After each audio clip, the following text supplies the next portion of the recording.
So hello everyone and good morning सभी को। उम्मीद करता हूँ मेरी वॉइस प्रॉपर आ रही होगी सभी तक। एक बार कंफर्म कर देंगे सभी लोग। देन हम लोग स्टार्ट करते हैं आज का lecture and that is money and banking का लास्ट लेक्चर है। इकोनॉमिक्स का लास्ट लेक्चर नहीं है ये, ठीक है। मनी एंड बैंकिंग इकोनॉमिक्स का लास्ट लेक्चर हमारा परसों होगा, ठीक है। तो कल हम लोग क्या करेंगे? कल कुछ तो करेंगे। परसों 5 ईयर प्लान करेंगे, ठीक है। कल जो रिमेनिंग हमारे टॉपिक्स हैं ना, जैसे कि पोवर्टी हो गया, बैलेंस ऑफ पेमेंट हो गया और इंजेक्शन जो एक लोग करते रहते थे, वो सारी चीज़ें कल समेट देंगे। उसके बाद 5 ईयर प्लान एंड खत्म है इकोनॉमिक्स, ठीक है। कल हम लोग क्या करेंगे? चलो, प्रॉपर आ रही है।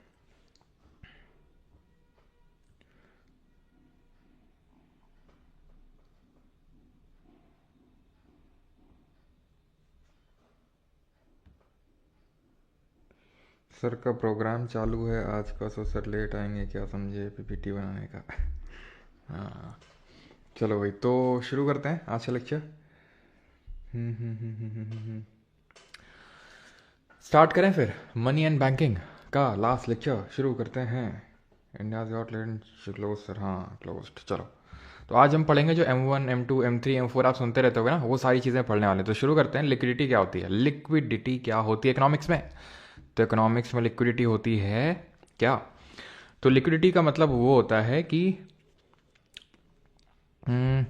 इट इज़, ठीक है, it is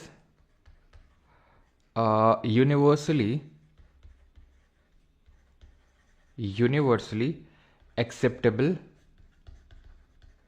acceptable and it is universally acceptable and can be exchanged for other commodities, चलो, for other commodities very easily, ठीक है। Other commodities very easily। Shit यार, एक सेकेंड रुको।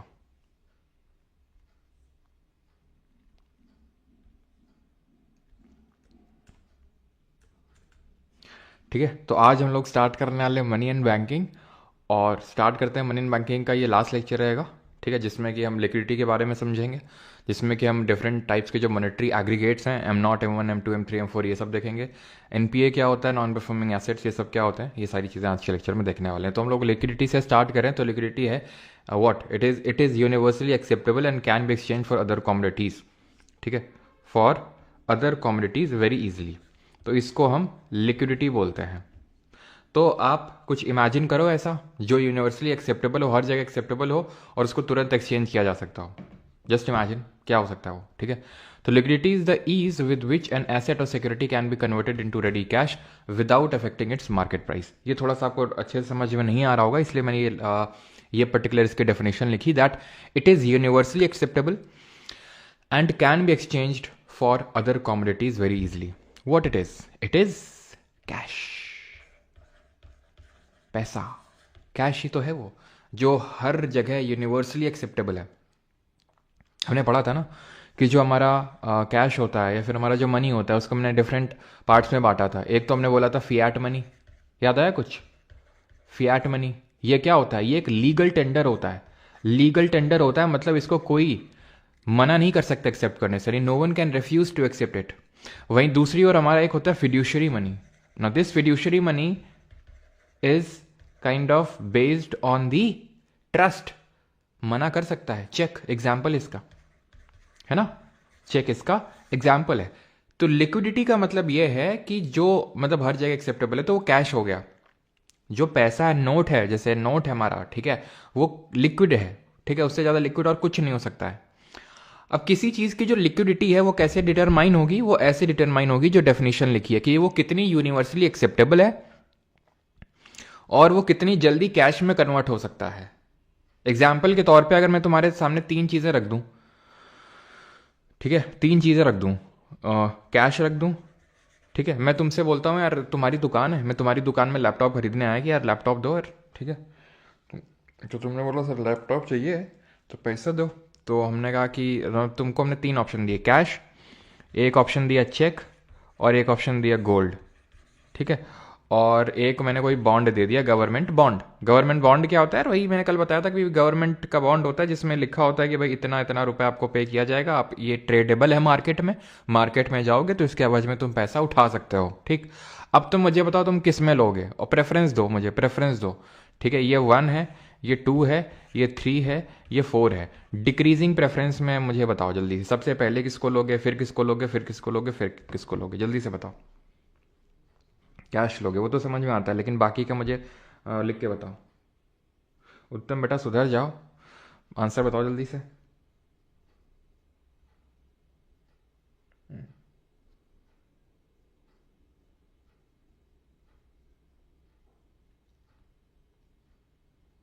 RBI is going to buy worth 40,000 crores of government securities today। तो government security अगर by कर रहा होगा तो क्यों बाई कर रहा होगा, बताओ जल्दी से। अगर 40,000 की गवर्नमेंट सिक्योरिटी आज खरीदने जा रहा है RBI, तो क्यों खरीद रहा होगा, क्यों क्यों क्यों, बताओ जल्दी से। तो दिया है 1324, किसी ने लिखा है, अच्छा किसी ने लिखा है, जगदीश ने 1324 लिखा है, शुभम ने 3142 लिखा है, और कोई ऑप्शन है? टैब ने क्या लिखा है, 1243 लिखा है, और कुछ ऑप्शन है? अच्छा सब दे डाला। आर्यन ने लिखा है 3124, 4231, मतलब कुछ बाकी नहीं, सारे परमिटेशन कॉम्बिनेशन लगा डालो, है ना। 3124 लूंगा, ये सब सारे परमिटेशन कॉम्बिनेशन बता दे रहे हो। तो भाई सबसे पहली बात तो इसमें कोई डाउट ही नहीं होना चाहिए भाई, कैश। अच्छा अच्छा अच्छा, ठीक है, तुम्हारी प्रेफरेंस है। ठीक है, अब देखते हैं ज़्यादातर लोगों ने क्या एक्सेप्ट किया होगा। तो भाई अगर मैं तुम्हारी जगह होता तो मैं तो कैश लेता सबसे पहले। ठीक है, देन मैं जाता गोल्ड के पास। ठीक है, देन मैं जाता चेक के पास। ठीक है, देन मैं जाता गवर्नमेंट के पास। यानी मैं पहला वाला ऑप्शन चूज कर रहा होता। क्यों? क्योंकि कैश तो कैश है भाई, इससे लिक्विड तो कुछ हो ही नहीं सकता है कि नहीं। पानी से लिक्विड कुछ हो सकता है, तो ऐसे कैश से कुछ ज़्यादा कुछ लिक्विड हो सकता नहीं, ये तो सबसे ज़्यादा लिक्विड है। कहीं पे भी मैं, मुझे सब्जी में, मुझे जाके टमाटर खरीदने जाके मैं तुरंत टमाटर वाले को दूंगा, तुरंत एक्सेप्ट करेगा, ले लेगा। ठीक है, अब मैंने क्या बोला कि वो ज़्यादा लिक्विड होगा जो जल्दी से कन्वर्ट हो सकता है कैश में, ऐसे समझ लो, जो जितनी जल्दी एक्सचेंजेबल फॉर्मेट में कन्वर्ट हो जाए। और कैश जो होता है, हमारा मनी जो होता है, वो एकदम एक्सचेंजेबल फॉर्मेट में होता है। ठीक है, तो अगर मैं चेक लूंगा और मैं चेक को लगाने जाऊंगा बैंक में, खुद सोचो, तो पैसा हो ना हो मेरे अकाउंट में, जैसे मैंने तुम्हें चेक से पे किया, मेरे अकाउंट में पैसा हो ना हो, चेक बाउंस कर जाएगी। फिर क्या करोगे? फिर करते रहना केस केस, खेलते रहना मीटिंग मीटिंग है ना। तो चेक, और फिर अगर मान लो चेक में पैसा है भी मेरे अकाउंट में, तो तुम लगाओगे तो तुरंत तो पैसा आ नहीं जाएगा तुम्हारे अकाउंट में, टाइम लगेगा। जैसे फॉर एग्जांपल मान लो तुमने, पता चला फ्राइडे इवनिंग को लगाया, तो सैटरडे संडे बैंक की छुट्टी है, पता चला मंडे को आ रहा है पैसा, तो तुरंत तो नहीं आएगा। गोल्ड में तुरंत आएगा, सुनार की दुकान में जाओ तुरंत पैसा मिलेगा तुम्हें। कोई दिक्कत है इसमें? गोल्ड में तुरंत पैसा मिलेगा, तो इसलिए मैंने थर्ड को चुना, सेकंड के ऊपर। देन गवर्नमेंट बॉन्ड सबसे आखिरी मैंने चुना उसको। ठीक है, तो ये लिक्विडिटी का क्या है, मतलब ये मेरा प्रेफरेंस है, और ये ऑलमोस्ट सभी का होगा जो थोड़ा समझ रखता है, आई थिंक। ठीक है, अब पता नहीं आपने 3124 गोल्ड को प्रेफरेंस क्यों दिया। गोल्ड को तो पहले जाना पड़ेगा ना कैश में कन्वर्ट करवाने के लिए। अब हो सकता है हाँ, वो अलग मोटिव हो आपके कि यार कैश में लूंगा तो कैश को इन्वेस्ट करना पड़ेगा, फालतू में पड़ा रहेगा पैसा, गोल्ड ले लेता हूँ, गोल्ड का प्राइस बढ़ेगा, वो आपके हो सकता है अलग मंसूबे हों। ठीक है, लेकिन लिक्विडिटी के टर्म्स में तो 1324 will be the correct order, right. अब मुझे बताओ, डिमांड डिपॉजिट ज़्यादा लिक्विड हो गया, टर्म डिपॉजिट, जल्दी से बताओ। ये तो मैंने आपको बता ही दिया लिक्विडिटी के बारे में, तो इसको मत देखो। ये बताओ मुझे, DD ज़्यादा लिक्विड होगा या TD? DD TD समझा चुका हूँ कल। ठीक है, कि डिमांड डिपॉजिट होते हैं हमारे, जैसे कि सेविंग अकाउंट में जो पैसा पड़ा हुआ है, जो करंट अकाउंट में पैसा पड़ा हुआ है, और वहीं टर्म या फिर टाइम डिपॉजिट की बात करें तो फिक्स डिपॉजिट या फिर रिकरिंग डिपॉजिट, FD और RD। तो डिमांड डिपॉजिट तो बैंक में जाऊंगा तुरंत मिल जाएगा ना, FD RD को तोड़वाना पड़ेगा, उतना जल्दी पैसा मिलेगा नहीं। तो demand deposit is more liquid than term deposit. Now अब थोड़ा सा लिक्विड खेल लेते हैं, मतलब कि पैसा खेल लेते हैं। लिक्विडिटी अभी इसकी चर्चा हो ही रही थी ठीक है, तो ये चीज़ तो मैं आपको एक्सप्लेन कर चुका हूँ कि जो मनी होता है, ठीक है, कि पहले भाई बार्टर सिस्टम चलता था, एक्सचेंज होता था for one commodity to the other, लेकिन उसके कुछ लिमिटेशंस होते हैं। लिमिटेशंस ये होते हैं कि there should be a double coincidence of want, जो मुझे चाहिए वो तुम्हारे पास होना चाहिए, और जो तुम्हें चाहिए वो मेरे पास होना चाहिए। डबल कोइंसिडेंस ऑफ वांट होता है, उसको हम, वो पेरिशेबल कमोडिटी होता है, उसको हम एक जनरेशन से दूसरे जनरेशन में ट्रांसफर नहीं कर सकते हैं, है ना। तो ये चीज़ें होती हैं।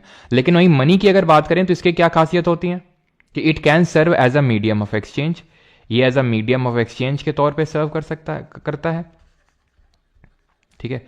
ये as a unit of account, unit of account मतलब किसी चीज़ का हमें खाता वाता मेंटेन करके रखना होता है, जैसे हम बोलते हैं देश की अर्थव्यवस्था इतनी है, इतने ट्रिलियन डॉलर है, इतना, ठीक है, ये सब हम बोलते हैं ना, तो ये यूनिट ऑफ अकाउंट ही तो है।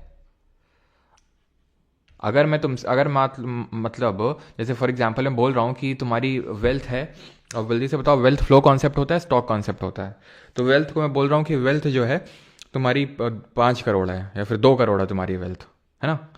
अब मान लो ये मनी होता ही नहीं तो मैं कैसे बताता कि तुम्हारे पास इतना गेहूं इतने चावल है, तो मैं कैसे इस बात का अंदाजा लगाता कि तुम अमीर हो या फिर तुम्हारे पड़ोसी अमीर है। तो it is a unit of account के तौर पे ये जो है सर्व करता है। क्लियर। और क्या काम है इसका, तो और है इसका कि मीडियम ऑफ एक्सचेंज हो गया, यूनिट ऑफ अकाउंट हो गया, स्टोर ऑफ वैल्यू, ठीक है, इसमें वैल्यू है, भले ये स्टोर ऑफ वैल्यू है लेकिन इसकी ध्यान रखेंगे कि कोई इंट्रिंसिक वैल्यू नहीं होती है, ठीक है, no intrinsic value. Intrinsic value का मतलब क्या होता है, इसकी खुद की कोई वैल्यू नहीं है। जैसे 500 रुपए का नोट है मान लो, ठीक है, अब 500 रुपए का नोट का 500 रुपए की वैल्यू इसलिए है क्योंकि उसमें वो आरबीआई के गवर्नर के हस्ताक्षर हैं और वो गवर्नमेंट के द्वारा इशूड है, इसलिए उस नोट की एज सच कोई वैल्यू नहीं, उस कागज की वैल्यू नहीं है। समझ रहे हैं आप भावनाओं को मेरी, कि कागज की वैल्यू नहीं है, उसमें जो लिखा है। अब सोचो उतना ही पीस का मैं पेपर फाड़ लूं, ठीक है, और उसको उसको कहीं देने जाऊं कि भाई ये लो 500 रुपये, तो थोड़ी ना कोई एक्सेप्ट करेगा, उसकी वैल्यू थोड़ी ना इंट्रिंसिक वैल्यू। जैसे गोल्ड है तो उसमें इंट्रिंसिक वैल्यू है, उसमें स्टोर्ड वैल्यू है, समझ पा रहे हैं, उसमें इंट्रिंसिक वैल्यू, बिकॉज गोल्ड हो गया, सिल्वर हो गया, इनमें अगर आप इनको बेचने जाओगे तो उनकी खुद की वैल्यू है, आप उसका टुकड़ा काट दोगे। अब जैसे मान लो ये है, ठीक है, 500 रुपये का नोट है, मैं आधा काट दूंगा, ठीक है, थोड़ा सा काट दिया, मैं बोलूंगा भाई आधा काट दिया 250 में, 250 रुपये की चीज़ दे दो मुझे, ये 500 को मैंने आधा कर दिया तो 250, कोई मतलब है इस बात का नहीं है। लेकिन वही मैं गोल्ड है, ठीक है, सोने का एक बिस्किट है, तो उसको मैं तोड़ दूंगा तो उसकी ऑब्वियस सी बात है वैल्यू आधी आधी हो जाएगी, है कि नहीं, भले थोड़ा सा कम हो जाए और कम हो जाए, लेकिन जैसे मान लो फॉर एग्जांपल ये 1 लाख का सोने का बिस्किट है, ठीक है, तो 50-50 होना चाहिए, हो सकता है 48-48 हो जाए, क्योंकि भाई आप मतलब एक साथ था तो ज़्यादा ठीक था इस तरह से, लेकिन वैल्यू तो है ना, जीरो तो नहीं हो गई ना वैल्यू। जैसे 500 का नोट मैं काट दूंगा बीच से तो वो जीरो हो गई उसकी वैल्यू, क्योंकि उसकी खुद की कोई स्टोर्ड वैल्यू नहीं है। क्लियर, उसी को बोलते हैं इंट्रिंसिक वैल्यू नहीं है इसमें। ये पोर्टेबल है, कहीं पे भी मतलब आप इसको ले जा सकते हैं, पोर्टेबिलिटी है, ठीक है, ड्यूरेबिलिटी है, लंबा टिकता है ना, एज सच पेरिशेबल नहीं है, ऐसा नहीं कि सड़ जाएगा या फिर कुछ। डिविजिबिलिटी है, डिविजिबिलिटी का मतलब है डिवाइड कर सकता हूँ, किस सेंस में डिवाइड कर सकता हूँ कि भाई 500 का नोट है तो मैं इसको तोड़वा सकता हूँ कि भाई 500 के नहीं खुले कर दो, 100 के 5 नोट हो गए, तो डिविजिबल है ये। ऑलराइट, तो ये हैं किसके, मनी के पर्पस, ये चीज़ आपको ध्यान में रखनी है। These are the functions of money. What are these? These are functions of money. पैसे के क्या हैं, फंक्शंस हैं ये। क्लियर, इतनी चीज सभी को। बाकी फियाट मनी, फिड्यूशरी मनी तो क्लियर ही आपको। अब यहां पर हम देखते हैं कि why people hold money, why people hold money, लोग पैसा अपने पास क्यों होल्ड करके रखते हैं, जबकि कायदे से तो अगर हम देखें तो अगर वही डाल देंगे पैसा बैंक में कहीं इन्वेस्ट कर देंगे तो उसमें तो ब्याज मिलेगा, तो क्यों लोग होल्ड करते हैं, जबकि मतलब there is an opportunity cost involve. अभी जो मैंने आपको चीज बताई कि भाई अगर मेरे पास मान लो 10,000 रुपए हैं तो मैं क्यों होल्ड कर रहा हूं इसको, वो रीजन अभी देखने वाले हैं। क्योंकि वही 10,000 अगर मैं बैंक में डाल दूंगा अकाउंट में, मैं भले सेविंग मतलब सेविंग अकाउंट में डाल दूं या फिर उसकी एफडी बनवा दूं, तो पैसा मिलेगा यार मुझे, उसमें इंटरेस्ट रेट मिलेगा। लेकिन ऐसे तो रखा हुआ है तो कुछ इंटरेस्ट रेट ही नहीं मिल रहा है, यानी कि मैं वो अपॉर्चुनिटी कॉस्ट को लूज कर रहा हूं। अपॉर्चुनिटी कॉस्ट क्या होता है? अपॉर्चुनिटी कॉस्ट होता है जब मैंने एक ऑप्शन को चूज किया ओवर द अदर, और जो मैंने फोर गो किया, जो मैंने लेट गो किया, वो जो अपॉर्चुनिटी है, जो दूसरा अगर मैं चूज कर लेता तो मिल जाता, दैट इज अपॉर्चुनिटी कॉस्ट। ही हम पहले पढ़ चुके हैं। और किन चीजों की अपॉर्चुनिटी कॉस्ट जीरो होती है जरा बताइए। तो लोग फिर क्यों होल्ड करते हैं मनी? रीजंस इसके दो होते हैं। एक तो होता है ट्रांजैक्शन मोटिव, दो मोटिव्स होते हैं उसके। एक तो होता है ट्रांजैक्शन मोटिव, ठीक है, ट्रांजैक्शन मोटिव। अब मुझे कोई सामान खरीदना है तो कहां से खरीदूंगा भाई?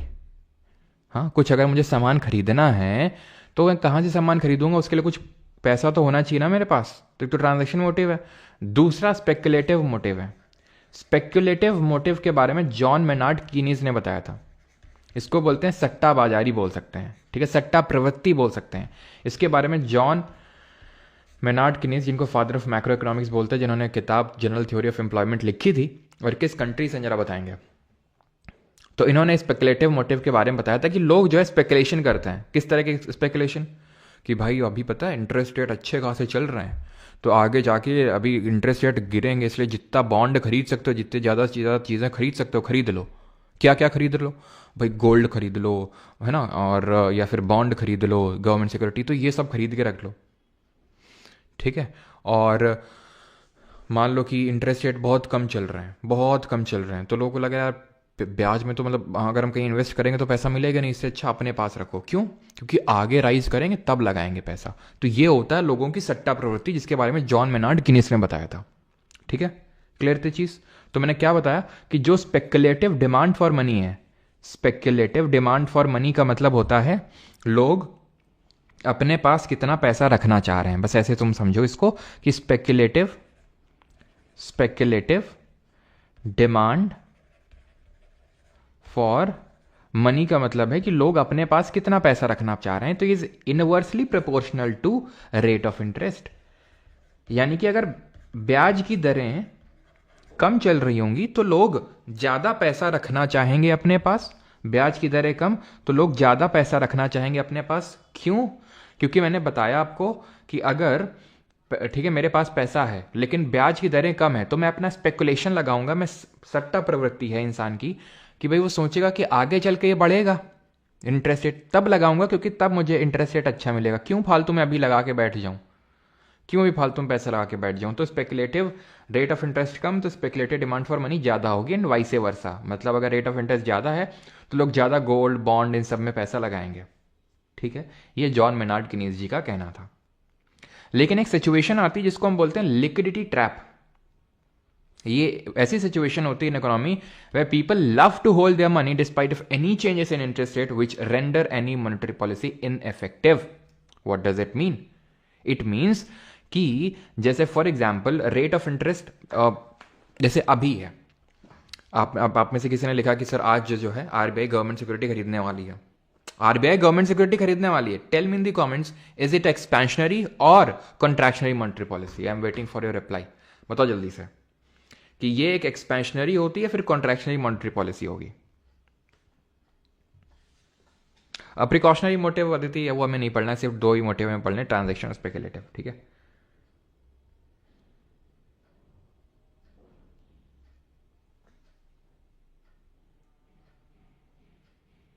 लेकिन इतने में इन्फ्लेशन की वजह से पैसे की वैल्यू भी तो घट जाएगी। कैसे? मैं समझा नहीं। अच्छा, पैसे की वैल्यू अगर घट जाएगी तो फिर रखने में तो और ज़्यादा लॉस है ना। अगर आप शायद अगर मैं सही समझ पा रहा हूँ तो और ज़्यादा वैल्यू घट जाएगी ना। अगर मैं उसको इन्वेस्ट नहीं करूँगा और रखूँगा अपने पास तो वो तो और ज़्यादा घट जाएगी। एक्सपेंशनरी है बिल्कुल। कॉन्ट्रैक्शनरी सोमनाथ कैसे लिख रहे हो हैं? कॉन्ट्रैक्शनरी संजय कैसे लिख रहे हो? एक्सपेंशनरी है। क्यों? क्योंकि गवर्नमेंट सिक्योरिटी आरबीआई खरीदेगी तो उसको पैसा देना होगा उसके एवज में, तो पैसा मार्केट में वो इन्फ्यूज कर रहा है। एक्सपेंशनरी मॉनेटरी पॉलिसी है क्योंकि डिमांड इकोनॉमी में जनरेट नहीं हो रही। अब सोचो कि आरबीआई अपनी एक्सपेंशनरी मॉनेटरी पॉलिसी ला रहा है, बैंक रेट, रेपो रेट सबको घटा रहा है, ठीक है, गवर्नमेंट सिक्योरिटी को सेल कर रहा है, फिर भी कुछ हो ही नहीं रहा है।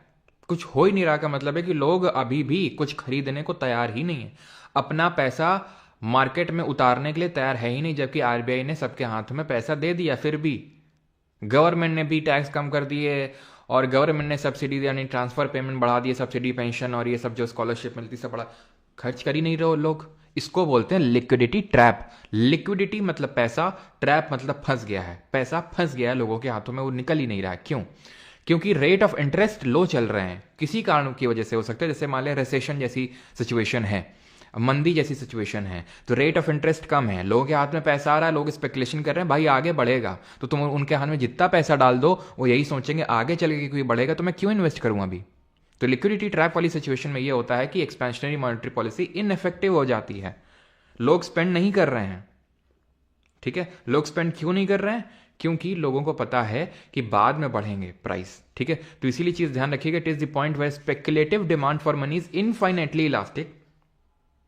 ठीक है, लोग खर्च करने को तैयार ही नहीं है ना। एंड लिक्विडिटी जो प्रेफरेंस कर्व है it becomes perfectly elastic. Perfectly elastic है लिक्विडिटी प्रेफरेंस कर्व, इसका मतलब है लोग पूरी तरह से पैसे को प्रेफर कर रहे हैं, उसको होल्ड करना चाह रहे हैं। इसका कर्व थोड़ा सा इस तरह से ध्यान रखना, ये का अगर कभी कर्व पूछ ले, वैसे पूछा तो नहीं है, थोड़ा सा ये चीज़ ध्यान रखिएगा।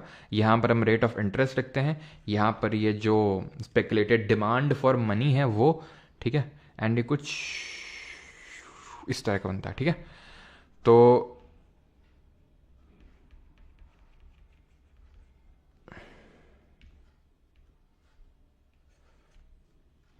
ये थोड़ा सा ध्यान रखिएगा, अगर कभी इस तरह से स्पेकुलेटेड डिमांड फॉर मनी का ग्राफ पूछ लेगा तो ठीक है। और इसका एक फॉर्मूला भी ध्यान रखेंगे, स्पेकुलेटेड डिमांड फॉर मनी है आर मैक्स, मतलब जितना मैक्सिमम इंटरेस्ट रेट जा सकता है minus average minus minimum interest rate.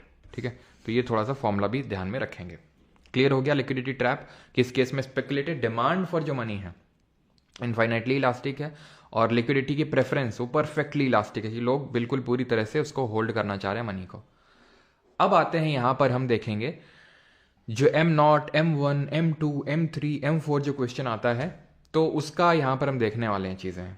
ठीक है, तो उसको समझने के लिए हमें यह समझना पड़ेगा कि करेंसी कहाँ कहाँ घूम रही है, कितने तरह की मनी है, और इकोनॉमी में हमारी मनी कहाँ कहाँ पे घूम रही है। एक्चुअल में जो M0, M2, M1, M2, M3, M4 होता है, ये इनको मॉनेटरी एग्रीगेट कहा जाता है। इससे आरबीआई को ये सहूलियत मिलती है, आसानी होती है ये जानने में कि पैसा कहाँ पे ज़्यादा पड़ा हुआ है, सो दैट वो उसी हिसाब की दवा दे जिस दवा से वो चीज़ पर्टिकुलर चीज़ ठीक हो जाए, है ना। बिकॉज उसको पता है कि भाई यहाँ पर बैंक के पास ज़्यादा पैसा पड़ा हुआ है, या फिर लोगों के हाथों में पैसा कम सर्कुलेट कर रहा है, पोस्ट ऑफिस में ज़्यादा पैसा पड़ा हुआ है, तो आरबीआई के पास खुद के पास ज़्यादा पैसा पड़ा हुआ है, तो इस चीज़ के लिए वो M0 या फिर M0, M1, M2, M3, M4 लाता है। ठीक, तो टाइप्स ऑफ मनी है यहाँ पर 4। करेंसी जो सर्कुलेट कर रही है, जो डिपॉजिट्स हैं आरबीआई के पास, जो पोस्ट ऑफिस में है, और जो बैंक्स के पास है। ठीक है, अब हम सबसे पहले देखेंगे करेंसी इन सर्कुलेशन। जो सर्कुलेट कर रही है करेंसी इकोनॉमी में, दो तरह की है। ठीक है, कौन कौन सी? एक तो जो बैंक के पास करेंसी है, करेंसी इन सर्कुलेशन का मतलब है जो करेंसी पैसा सर्कुलेट कर रहा है।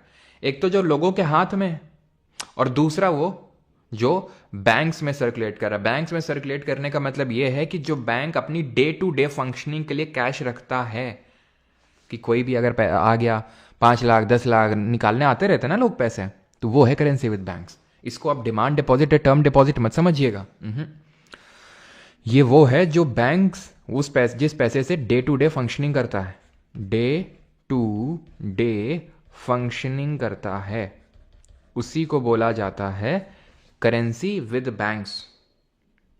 ठीक है, ये करेंसी इन सर्कुलेशन का पार्ट है। Then deposit with banks, I again repeat, 4 तरह की मनी करेंसी इन सर्कुलेशन देख लिया, एक तो जो लोग के पास है और जो बैंक के पास है, जिससे वो डे टू डे ट्रांजेक्शन कर रहा है।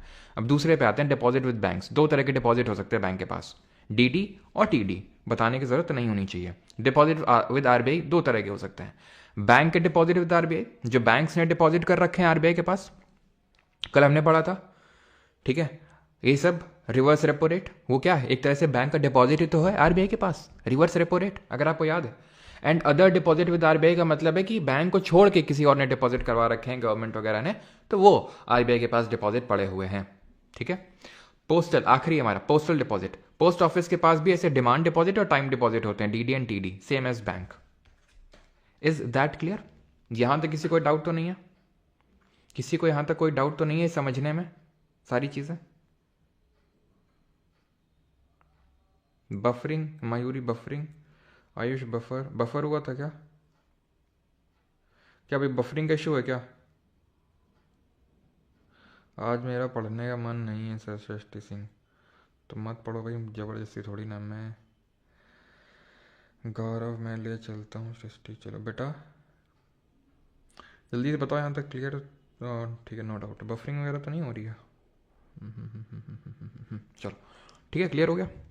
अब यहाँ पर हम देखेंगे ये मॉनेटरी एग्रीगेट्स जो होते हैं हमारे, ठीक है, किस लिए होते हैं मैंने आपको बताया, लिक्विडिटी चेक करने के लिए। ये होते हैं M0, M1, M2, M3 and M4।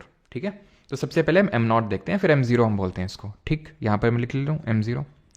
तो इसमें दो चीज़ें आती हैं, एक तो currency in circulation, currency in circulation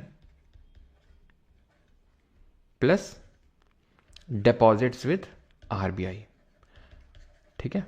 जो दो हमारे कंपोनेंट है मनी के वो इसमें आ रहे हैं, ये M0 है, ठीक है। मतलब currency in circulation, deposits with RBI। अब डिपॉजिट्स विद RBI तो यार दोनों आ जाएंगे ना, बैंक के डिपॉजिट भी आ जाएंगे और अदर डिपॉजिट भी आ जाएंगे, तो इनको हम कॉमनली लिख लेंगे डिपॉजिट विद RBI, ठीक। ये एक्ट करेगा as a base for M1, M2, M3, M4 के लिए बेस एक्ट करेगा ये।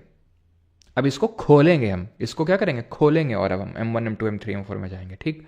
तो ये मॉनेटरी बेस के तौर पे एक्ट करता है, इसको मॉनेटरी बेस बोलते हैं, या फिर हाई पावर्ड मनी बोलते हैं, या फिर रिजर्व्ड मनी बोलते हैं। इज दैट क्लियर, किसको हम क्या बोलते हैं।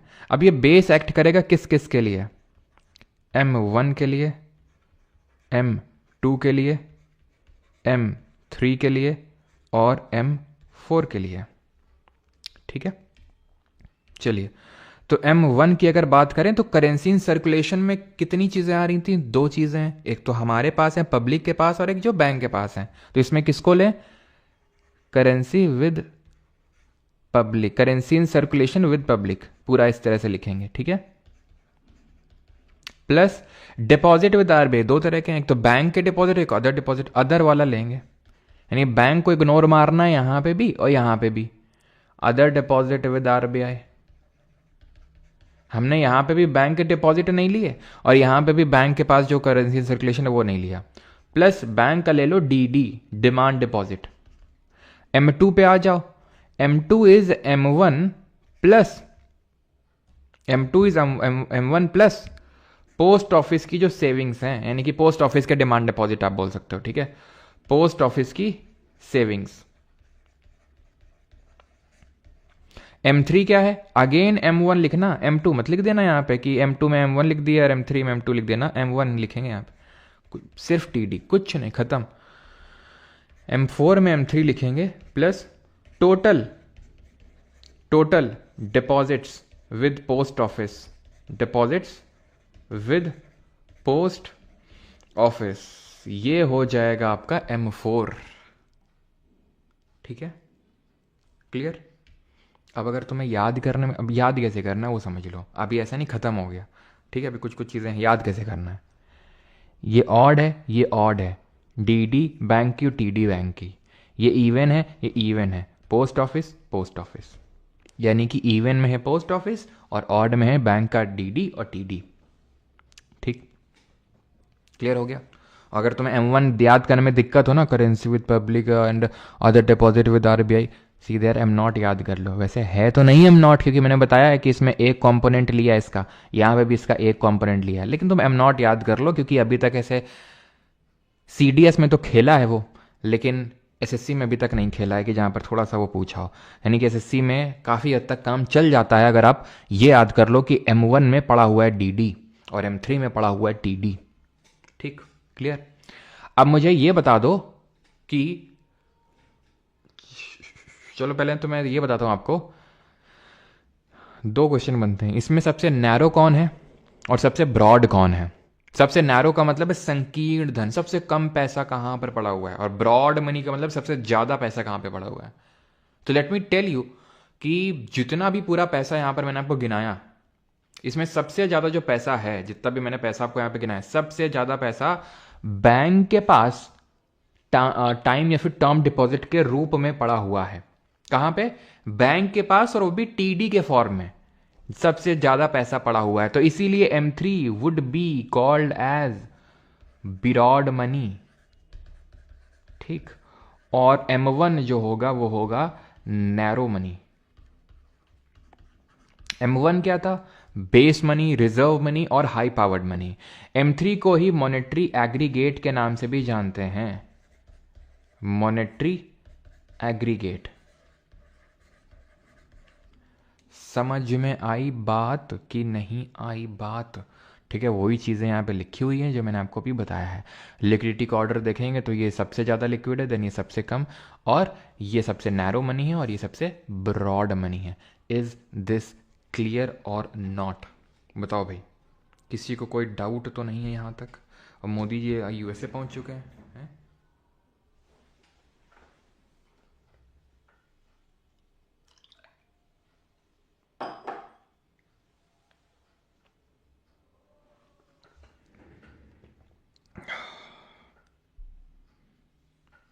एक बार फिर से बता दें, एक्चुअल मनी सप्लाई इसी को बोलते हैं M3 को, ठीक है? M3 is only called as the actual money supply, ठीक है? एक्चुअल मनी सप्लाई, क्योंकि मेनली पैसा यहीं पड़ा हुआ है। दिव्यांशु जी ने 29 रुपये का योगदान दिया है। क्यों भाई?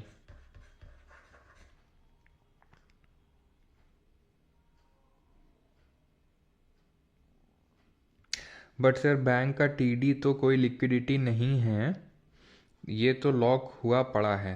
तो आप इससे क्या रुद्र जी कहना चाहते हैं, फिर पूछना चाहते हैं? लॉक हुआ पड़ा है तो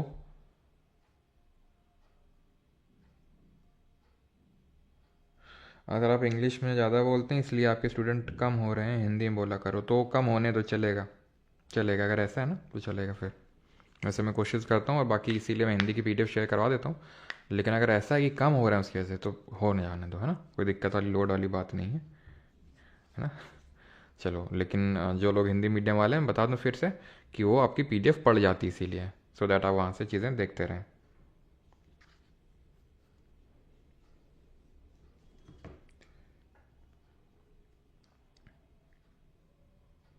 sir DD full form, DD का बेटा डिमांड ड्राफ्ट फुल फॉर्म है? 3-4 दिन से हो गया रोज डीडी करते हुए, अब तुम पूछो डीडी का फुल फॉर्म क्या है? अभी इसी लेक्चर में कम से कम 3-4 बार बता चुके हैं डिमांड डिपॉजिट, डिमांड डिपॉजिट, और डीडी का फुल फॉर्म पूछ रहे हो यार। फिर दिल से बुरा लगता है यार। तो डिमांड डीडी आपका डिमांड डिपॉजिट और टीडी आपका टर्म डिपॉजिट।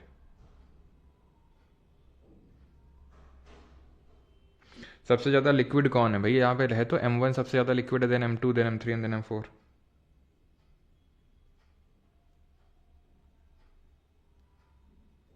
ब्रॉड इस सेंस में बोलते हैं कि ज़्यादातर जो पैसा हुआ है वो आपका M3 में पड़ा हुआ है, सॉरी टाइम टाइम डिपॉजिट पड़ा हुआ है इसलिए, ठीक है? इसलिए उसको हम बोलते हैं।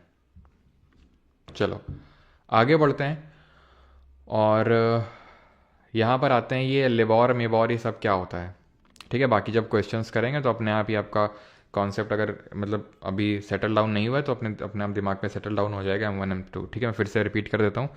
M0 है दो चीज़ें, करेंसी इन सर्कुलेशन, ठीक है? नहीं, करेंसी इन यूज़ आप बोल सकते हो, plus deposits with RBI। M1 क्या है? आप अब नहीं तुम्हें भेजे में बात समझ आ रही तो M0 और DD समझ लो, M0 प्लस DD, ठीक है? वैसे होता तो ये है कि करेंसी न्यूज़ में लेते हैं हम करेंसी विद द पब्लिक और इसमें लेते हैं अदर डिपॉजिट विद RBI और उसको रखते हैं यहाँ पे, देन डिमांड डिपॉजिट। ये क्या है? M1 प्लस पोस्ट ऑफिस की जो सेविंग्स हैं वो। M3 में क्या है? M1 प्लस टाइम या फिर टर्म डिपॉजिट। M4 क्या है? M3 plus total post office की सेविंग्स, ठीक है? टोटल पोस्ट ऑफिस की ये सेविंग्स हैं। अब आते हैं ये लिबॉर मेबॉर और ये सब क्या होता है? Inter bank money transfer to fulfil their CRR को। तो कल हमने देखा था कि CRR और SLR मेंटेन करना होता है बैंक्स को, तो आपस में क्या करते हैं? पैसा वगैरह लेते हैं, ठीक है? जैसे फॉर एग्जांपल SBI है, तो कल हमने देखा था एग्जांपल कि भाई आपस में लोग एक इंटरेस्ट रेट पे, मतलब रेट पे वो पैसा उठाते हैं मार्केट से, तो उसको मेबॉर बोलते हैं, Mumbai inter bank offer rate. ये बेस्ड होता है एक इंटरनेशनल जो रेट चल रहा होता है उसके बेसिस पे बेस्ड होता है। पहले ये लिबॉर पे बेस्ड था, London inter bank offer rate पे। मतलब हर कंट्री का अपना अपना ये ऑफर रेट होता है जहाँ पे उस कंट्री की बैंक, जैसे कि टोक्यो का अपना अलग है, उसको आई थिंक टिबॉर बोलते हैं, Tokyo inter bank offer rate. तो हर कंट्री का अपना अपना अलग अलग होता है वो, है ना? तो और इसको स्टॉक एक्सचेंज से मत वो कंफ्यूज करना। और एक चीज़ जरा बताओ कि एशिया का सबसे ओल्डेस्ट स्टॉक एक्सचेंज कौन सा है? एशियाज ओल्डेस्ट स्टॉक एक्सचेंज बताओ भाई जल्दी से। एशिया का सबसे पुराना स्टॉक एक्सचेंज। तो इस रेट पे क्या होता है? ये लोग इंटरेस्ट रेट एक दूसरे को ऑफर करते हैं जो कि इंटरनेशनल वाले पे बेस्ड होता है। लिबॉर था पहला, लेकिन कुछ स्कैम वगैरह हुआ लिबॉर में जिसके चलते अभी सॉफर पे शिफ्ट हो गए ज़्यादातर कंट्रीज़, और इंडिया में भी RBI ने दिशा निर्देश दे दिए थे सभी बैंक को सॉफर पे शिफ्ट होने के। SOFR is secured overnight financial rate. बहुत ज़्यादा इससे क्वेश्चन आते नहीं, तो बस फुल फॉर्म भी याद रखेंगे तो काम चलेगा आपका, ठीक है। ओल्डेस्ट अगर एक्सचेंज रेट की अगर बात करेंगे तो ये आर्य समाज जब बना था ना, तो उसी साल बना था ये। कौन सा है, मतलब कब बना था, जरा बताइए। ये आपका इंडिया का, ये Bombay stock exchange, Bombay stock exchange जिस साल आर्य समाज बना था, कब बना था, 1875 में। नेशनल स्टॉक एक्सचेंज 1992 में जाके बनता है वो, ठीक है। ये मनी मार्केट क्या होता है, तो और दो तरह के मार्केट होते हैं, इक्विटी मार्केट और मनी मार्केट। इक्विटी मार्केट है जैसे मैं स्टॉक मार्केट में पैसा लगाऊं, लेकिन मेरे पास थोड़ा सा पैसा जो मुझे मान लो कि 1 महीने के लिए लगाना है, ठीक है। मुझे 1 महीने के लिए पैसे लगाना है, तो 1 महीने में तो यार इतना जल्दी मुझे स्टॉक मार्केट में कुछ रिटर्न्स देखने को नहीं मिलेंगे, बिकॉज स्टॉक मार्केट में तो लंबे समय के लिए पैसा लगाया जाता है, तब ढंग का कुछ समझ में आता है कि हाँ भाई पैसा बना। तो इसलिए शॉर्ट टर्म जो मार्केट होती है उसको मनी मार्केट बोलते हैं, ठीक है। ये भी दो तरह की होती है, कॉल मनी होती है और एक नोटिस नोटिस मनी होती है। कॉल मनी होती है जहाँ पर एक दिन में पैसा पे करना होता है, नोटिस मनी में होता है जहाँ 2 से 14 दिन में आपको पैसा पे वगैरह करना होता है। ये सब 2 से 14 दिन का मार्केट होता है ये, ठीक है।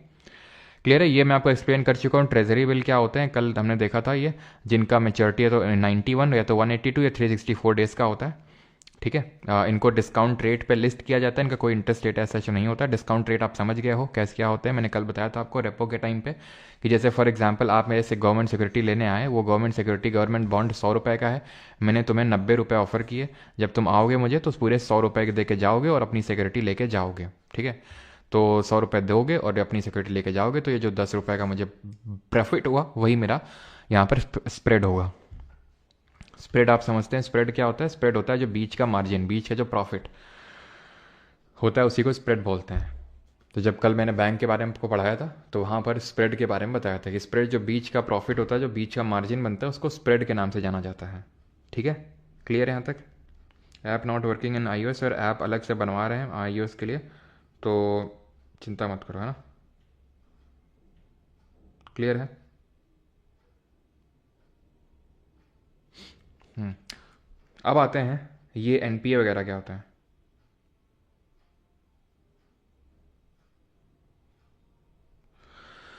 हाँ, अभी आते हैं ये एसेट्स क्या होते हैं, मतलब ये सॉरी एनपीए क्या होते हैं। तो एनपीए समझने के लिए हमें पहले, आपने आई थिंक आपने से काफ़ी लोगों ने सुना भी होगा इस टर्म को, एनपीए बैंक का एनपीए, बैंक का एनपीए। एनपीए बैंक के लिए काफ़ी ख़राब चीज़ होती है। तो एनपीए समझने के लिए ये पहले तो अगर आप एनपीए का फुल फॉर्म ही अगर आप यहाँ पर देखेंगे तो it is non performing assets, non performing assets, है ना। तो ये होता है एनपीए। तो उसके लिए पहले हमें एसेट समझना पड़ेगा, उसके लिए हमें एसेट समझना पड़ेगा। और एसेट क्या होता है, मैंने आपको बताया था बैंक के लिए एसेट होता है वो लोन, है ना।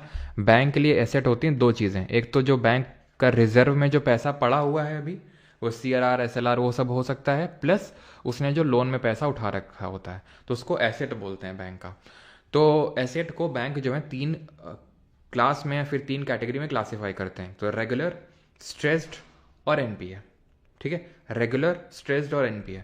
रेगुलर एसेट वो होता है जो बैंक को रेगुलर इनकम जनरेट करके दे रहा है। एसेट का भी डेफिनेशन पूछेगा नहीं, तो आप बस समझ लो, आपका काम हो जाएगा। रेगुलर का है कि मतलब रेगुलर इसमें इंटरेस्ट रेट आ रहा है, ठीक है, इंटरेस्ट रेट आ रहा है, प्लस जो प्रिंसिपल अमाउंट है वो भी यहाँ पर निकल के आ गया, ठीक है। तो वो रेगुलर एसेट है कि वो रेगुलरली पैसा आ रहा है, बैंक को अर्निंग हो रही है जो लोन पे पैसा चढ़ाया था, ठीक है। स्ट्रेस्ड एसेट वो है जिस पे पैसा आ नहीं रहा है, लेकिन अभी 90 दिन से ज़्यादा का समय नहीं हुआ है, लेस देन 90 डेज का ही समय हुआ है, लेकिन पैसा आ नहीं रहा है, स्ट्रेस हो रहा है थोड़ा थोड़ा, ठीक है। अगर 90 दिन से ज़्यादा का समय हो जाता है, ठीक है, तो वो एनपीए कहलाता है देन। सर इसमें हाँ होते हैं, अभी वो हम देखेंगे कि जो रिस्क वेटेड एसेट्स वगैरह क्या होते हैं, आरडब्ल्यू वगैरह, ठीक है। तो वो सब अभी हम देखेंगे।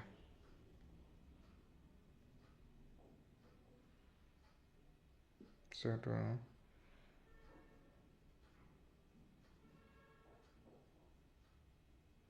सारी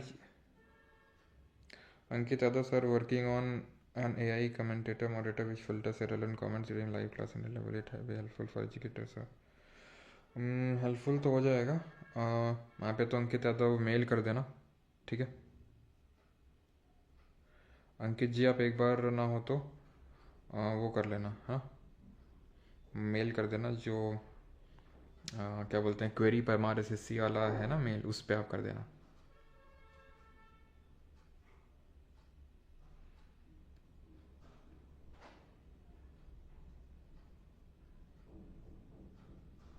चलो, तो कहाँ पे थे हम? एनपीए पे। तो 90 दिन से अगर ज़्यादा का समय हो गया और अगर वो पैसा नहीं आ रहा है तो उसको हम एनपीए बोलते हैं। ठीक है, तो ये होता है आपका सब स्टैंडर्ड, मतलब इसको भी हम तीन क्लास में तीन कैटेगरी में क्लासीफाई करते हैं, सब स्टैंडर्ड, एक डाउटफुल और एक लॉस एसेट। तो सब स्टैंडर्ड एसेट वो है 90 दिन मतलब 3 महीने। ठीक है, तो 3 महीने से लेकर 12 महीने तक अगर पैसा नहीं आया, 1 साल, तो सब स्टैंडर्ड होगा। ठीक है, more than 12 months, more than 12 months तो वो आपका डाउटफुल होगा। लॉस एसेट का मतलब है राइट ऑफ कर दो, बैंक को राइट ऑफ कर देना होता है। इसको राइट ऑफ कर देना मतलब भूल जाओ, अब ये पैसा नहीं आने वाला है, गया, खत्म, टाटा गुड बाय टाइप हो गया इसका। बैड बैंक क्या होती हैं? तो बैड बॉय की तरह बैड बैंक होती हैं। बैड बैंक क्या होती हैं? बैड बैंक वो बैंक होती हैं जो बैंकों का एनपीए, एनपीए मतलब bad loans, NPA are bad loans. Bad loan क्या लोन है? जिन पे पैसा नहीं आ रहा है। आपने देखा होगा काफ़ी सारे लोग जो है पैसा लेके चुकता नहीं करते हैं। तो बैंक को चलाना इतना आसान काम नहीं कि तुमने सोचा अच्छा सर बैंक ऐसे पैसा कमाती हैं क्या, पैसा लिया, पैसा उठा दिया और बीच में प्रॉफिट बढ़िया बैठ के कमा रहे हैं। ना ना ना, इतना आसान होता तो हर किसी की कोई बैंक ना होती। पैसा दे के वसूल करना ये बड़ा मुश्किल काम होता है ना।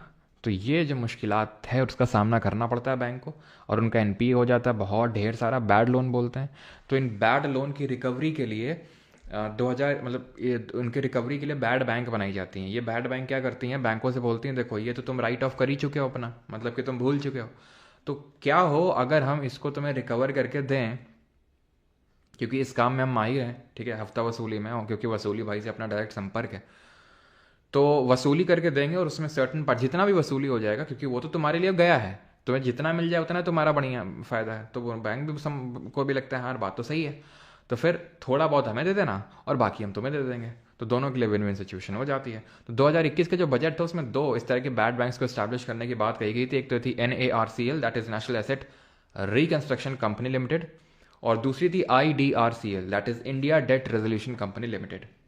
ये बैंक वो बैंक होती हैं जो क्या करती हैं, एसेट रिकंस्ट्रक्शन करती हैं, एसेट को रिकंस्ट्रक्ट कर रही हैं। ठीक है, रिकंस्ट्रक्शन। सारफेसी एक्ट वो एक्ट है, मतलब ये पार्लियामेंट में एक एक्ट लाया गया था SARFAESI, which stands for securitisation and reconstruction of financial assets and enforcement of security interest act. तो सारफेसी एक्ट वो एक्ट है जिससे ये पावर, बैंक को पावर दी गई है या फिर किसी भी फाइनेंशियल इंस्ट्रूमेंट को कि वो प्रॉपर्टी सीज कर सकते हैं डिफॉल्टिंग बोरोवर की। क्योंकि हमें पता है कि जब बैंक में लोन लेने जाते हैं तो आपसे कुछ ना कुछ कोलेट्रल रखवाया जाता है, गिरवी रखवाया जाता है ना, गिरवी। तो कई बार वो बेचना उस सारी चीज़ों को बड़ा मुश्किल हो जाता है बैंक के लिए। ठीक है, अब जैसे बैंक है, मान लो किसी ने गांव में लिया है, किसान ने लोन लिया अपनी खेती पे, तो क्या ना खेती को उसको बिकवाना, नीलाम करवाना उतना आसान नहीं होता। बैंक को पहले लेखपाल को लेके जाएंगे, फिर उसकी पूरा वो माप आप होगा, बड़ा मुश्किल होता है। ठीक है, बैंक के लिए। तो ये पावर देता है सारफेसी जो एक्ट है 2002 में जो किया आया था, इसका फुल फॉर्म थोड़ा ध्यान रखेंगे। बैंक को ये पावर देता है कि वो प्रॉपर्टी सीज कर सकते हैं बैंकफुल डिफॉल्टर की। विलफुल डिफॉल्टर कौन होते हैं? विलफुल डिफॉल्टर होते हैं पैसा दे तो सकते हैं लेकिन दे नहीं रहे हैं जानबूझ के, दे सकते हैं लेकिन दे नहीं रहे हैं, उनको बोलते हैं विलफुल डिफॉल्टर। आईबीसी क्या है? Insolvency and bankruptcy code. तो जो लोग दिवालिया हो जाते हैं ना तो उनको हम इंसॉल्वेंट बोलते हैं, तो उन्हीं के लिए इंसॉल्वेंसी एंड बैंकरप्सी कोड आया था 2016 में। It consolidate the existing laws on bankruptcy. Bankruptcy का मतलब है वही जो लोग पैसा नहीं दे पा रहे हैं, दिवालिया हो गए हैं, तो उसको लेके जितने भी कानून हैं उनको कंसोलिडेट करना है, उनको एक साथ करने का काम किया था इस आईबीसी ने, विच stands for insolvency and bankruptcy code. 21 साल आया था, बस ध्यान रखेंगे 2016 में, बस इतना ही आपसे क्वेश्चन पूछेगा। और आज का हमारा आखिरी टॉपिक है, दैट इज बेजल नॉर्म्स। ये बेजल नॉर्म्स क्या चीज़ होते हैं? ठीक है। हम्म सर आपके पैसे अटके थे पोस्ट ऑफिस में, वो मिले? हाँ वो मिल गया, ट्विटर में ट्वीट वगैरह करना पड़ा था, अभी तो मिल गया।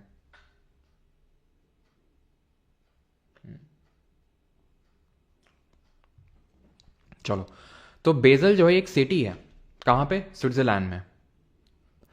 ठीक है। और वहाँ पे एक बैंक लोकेटेड है जो 1930 में बनी थी, international bank of international settlement, in short BIS। जितने भी मेजर कंट्रीज की सेंट्रल बैंक्स हैं, जैसे इंडिया में RBI है, वो इसका पार्ट है, वो इसका हिस्सा है। ठीक है, इस BIS का, that is bank of international settlement का, 1930 में बनी थी। और एक कमेटी का गठन किया इसने 1974 में, 1974 में 10 कंट्रीज ने, जिसको ग्रुप ऑफ 10 बोलते हैं, G10, जैसे हम G20 पढ़ते हैं, ग्रुप ऑफ 20 है ना, G7 ग्रुप ऑफ 7, जैसे G10 10 देशों का समूह बैठा था 1974 में, 1974 में। और उसने मतलब, ठीक है, 1974 में, और उसने कुछ नॉर्म्स निकाल के दिए। 1988 में बेजल 1, 2004 में फिर से बैठा बेजल 2, 2010 में बेजल 3। अभी क्या बेजल 1, बेजल 2, बेजल 3 हो रहा है, तो इसको समझो। हमने कल के लेक्चर में पढ़ा था कि अगर कोई बैंक, RBI बैंक को बोलता है कि देखो तुम्हारे पास जितना पैसा आता है, that is a liability for you, DDTD जिसके फॉर्म में आता है, उसका इतना % पार्ट आपको कैश में रखना है, जिसको CRR बोलते हैं। उसका इतना % पार्ट आपको गवर्नमेंट सिक्योरिटी या फिर गोल्ड, इन सब फॉर्म में रखना है, जिस मतलब काइंड ऑफ एसेट है वो, और उससे आपको कुछ ना कुछ इंटरेस्ट रेट मिलेगा, कुछ ना कुछ रिटर्न्स मिलेंगे, तो उसको SLR बोलते हैं। ठीक, क्यों किया जा रहा था? सो दैट कि जो डिपॉजिटर्स हैं उनका पैसा सेफ रहे, बैंकिंग सिस्टम से फेथ इरोड ना हो, कि कल को कोई एकदम से पैसा लेने आ जाए और आपके पास पैसा नहीं पड़ा हुआ है। क्योंकि एक बैंक का फेल होना मतलब पूरा बैंकिंग सिस्टम का फेल होना, और पूरी बैंकिंग सिस्टम का फेल होना नहीं, देश की अर्थव्यवस्था चरमराना। एक देश की अर्थव्यवस्था चरमराएगी तो उसका इंपैक्ट बाकी कंट्रीज में भी पड़ेगा, क्योंकि आज ग्लोबलाइज्ड वर्ल्ड है, सारी कंट्रीज कहीं ना कहीं कनेक्टेड हैं आपस में। तो इसीलिए ये जो बैंक ऑफ इंटरनेशनल सेटलमेंट है, इसमें कंट्रीज बैठी 1974 में, और उन्होंने कुछ बेजल 1 नॉर्म्स निकाल के दिए। पहला वाला था ना, जैसे दूसरी बार बैठे तो इसलिए इसको बेजल 2 बोल दिया। जैसे विटामिन B हमने बायोलॉजी में पढ़ा था, B1, B2, B3, B4, क्यों? क्योंकि B1 पहले डिस्कवर हुआ था, देन B2, देन B3, इस तरह से। तो बेजल 1 है, 1988 में आया ये। ठीक है, अब इसके तहत बताया यह गया बैंकों को कि आप क्रेडिट अलॉट करो एसेट को, रिस्क अलॉट करो एसेट को। What is asset? Asset is loan granted by the banks. Asset is loan granted by the banks. उसमें आप रिस्क अलॉट करो। रिस्क आप कैसे अलॉट करोगे? जैसे फॉर एग्जांपल सैलरीड एम्प्लॉय है कोई, मान लेते हैं, हम 4 एग्जांपल्स लेते हैं। एक सैलरीड एम्प्लॉय है, एक प्रॉफिटेबल बिजनेस का कोई ओनर है जिसका बिजनेस काफी अच्छे खासा प्रॉफिट कर रहा है, एक अश्नीर ग्रोवर जैसे हैं जिनका धंधा है तो है लेकिन उतना कोई प्रॉफिटेबल नहीं, और विजय माल्या जैसे हैं। ठीक है, तो सैलरीड एम्प्लॉय के चांसेस है कि यार वो पे करता रहेगा। ठीक है, 100% चांसेस है कि वो पे कर देगा पैसा, यानी कि रिस्क। और मान लो कि सबको 1-1 करोड़ दिया है, मान लेते हैं, मानने में क्या जा रहा है कि सबको 1-1 करोड़ बैंक ने ऑफर किया है। ठीक है, तो 100% चांसेस है पे करने के लिए, तो रिस्क 0% है फिर तो, क्योंकि पूरा पैसा आ जाने वाला है। प्रॉफिटेबल बिजनेस ओनर 90% चांसेस है कि पैसा दे देगा, क्योंकि इसका बैंक मतलब इसका बिजनेस प्रॉफिट में चल रहा है, तो बहुत ही कम चांस है कि पैसा ना पे करे, यानी कि 10% रिस्क एसोसिएटेड है। ऐसे अश्नीर ग्रोवर के साथ मान लेते हैं 50%, या फिर अश्नीर ग्रोवर की जगह आप नॉन प्रॉफिटेबल बिजनेस ओनर भी कर सकते हैं, विजय माल्या, ये तो आप जानते हैं। ठीक है, तो 10% चांसेस है कि ये पे करेगा, तो 90% रिस्क इससे के साथ एसोसिएटेड है। तो टोटल मिला के बैंक ने कितना कर्जा दे रखा है? 5 करोड़ का।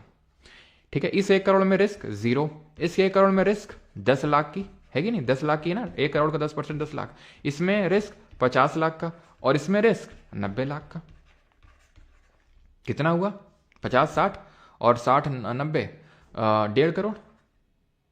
ठीक है, 1.5 करोड़ हो जाएगा, ये हो जाएगा। ठीक है, यानी 5 करोड़ में से इतना का रिस्क है। तो बैंक ऑफ इंटरनेशनल सेटलमेंट बोलते हैं इसको टीयर 1, मतलब इसमें कैपिटल होता है पैसा। ठीक है, तो टीयर 1 और टीयर 2 के फॉर्म में रखो इसको। टीयर 1 और टीयर 2 का मतलब ऐसे समझ लो आप यार। ठीक है, इसके बाद मैं डेप्थ में नहीं जाना, क्योंकि ऐसे मैंने कभी क्वेश्चन देखा नहीं है इस पर। आई थिंक एक ही बार क्वेश्चन मैंने देखा था, और उसमें यह था कि बेजल नॉर्म्स किससे एसोसिएटेड हैं, तो आंसर वॉज बैंकिंग सिस्टम। बाकी बेजल 1, 2, 3 और रिस्क वेटेड एसेट ये ज़्यादा कभी पूछा है नहीं। तो टीयर 1, टीयर 2 ऐसे समझ लो कि ये प्राइमरी शॉक एब्जॉर्बर है और सेकेंडरी शॉक एब्जॉर्बर है। ठीक है, तो टीयर 1 कैपिटल है वो कैपिटल जो आपको एकदम प्राइमरी फॉर्म में रखना है। ऐसे समझ के चलो, जैसे आपके पास पैसा है, आपने पॉकेट में रख रखा है उसको, और पॉकेट में आपने चेन लगा रखी है कि कोई इसे चुरा नहीं पाएगा, तो टीयर 1 कैपिटल हो गया, ठीक है। देन आपको लगा अगर मान लो ये चोरी हो गया तो हम एक अंदर वाली पॉकेट भी रखते हैं, अंदर वाली पॉकेट में और पैसे रखेंगे, तो वो टीयर 2 आपका कैपिटल हो गया। कि अगर मान लो वो भी ये भी चला गया तो एटलीस्ट मेरे पास कुछ और भी कैपिटल है, जो एकदम ही अगर भयंकर फेल हो रही होगी बैंक, तो उस केस में ये काम आ जाएगा, एटलीस्ट फेल होने से बचा लेगा, ठीक है। तो ये चीज़ है। तो टीयर 1 टीयर 2 कैपिटल आपसे पूछ ले किससे एसोसिएटेड है, तो बेजल नॉर्म से एसोसिएटेड है। कब आए थे बेजल 1, बेजल 2, बेजल 3, तो वो थोड़ा सा ईयर ध्यान में रखिएगा, ठीक है। लेक्चर होता है हमारा खत्म। कभी अगर RW इस तरह से फुल फॉर्म पूछ ले तो रिस्क वेटेड एसेट, या फिर कभी इस तरह का फुल फॉर्म पूछ ले कि CAR क्या होता है, तो CAR होता है capital adequacy ratio, capital adequacy ratio, ठीक है। और अगर पूछ ले CRAR,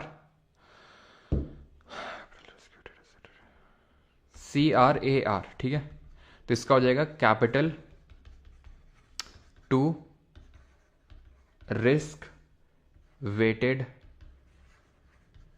एसेट रेशियो, ठीक है। ये CRAR का फुल फॉर्म हो जाएगा, तो फुल फॉर्म थोड़ा सा ध्यान में रखना है आपको, ठीक है। लेक्चर होता है हमारा खत्म। अब हम करेंगे क्वेश्चंस। करिए पहला क्वेश्चन।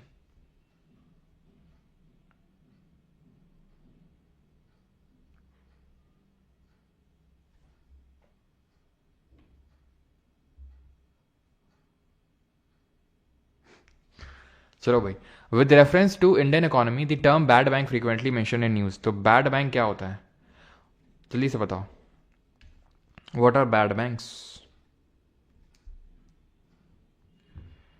NBFC के लिए कितना होता है, वो 15% होता है। जैसे यहाँ पे इनके लिए 10% होता है ना, जैसे सॉरी इनके लिए 8% होता है ना, तो वैसे ही NBFC के लिए, NBFC मतलब 8% ऑफ रिस्क वेटेड एसेट का मतलब ये चीज़ है कि जितना आपका रिस्क वेटेड एसेट है 1.5 करोड़, इसका 8% आप रखो अलग से। 8%, 8%। ये NBFC वगैरह जो होती है ना, उनके लिए 15% होता है ये चीज़, 15% होता है ये। सर वॉइस ब्रेक हो रही है, मुझे समझ नहीं आता है ये, कुछ लोगों को इक्का दुक्का लोगों को होता है और कुछ लोगों को मतलब बहुत लोगों को नहीं होता है, ऐसा क्यों होता है? तो एसेट रिकंस्ट्रक्शन मैनेज नहीं करती है, रिकंस्ट्रक्ट करती है। अगर चला गया, बैड लोन हो गया, तो उसको रिकंस्ट्रक्ट करके देगा वो, ठीक है। द एसेट और assets that a borrower pledges in order to guarantee repayment of a loan is called as. बताओ, ऐसी संपत्ति या परिसंपत्ति को क्या कहते हैं जिन्हें कोई उधारकर्ता किसी कर्ज की चुकौती चुकौती चुकौती होता है ये, चुकौती की गारंटी स्वरूप गिरवी रखे, तो इसको बोलते हैं collateral. Option number B. Which of the following is not a function of money? कौन सा फंक्शन नहीं है मनी का? No voice break, okay. Digital notes कहाँ मिलेगा आपका? उसी के अंदर मिल जाएगा, बैच के अंदर।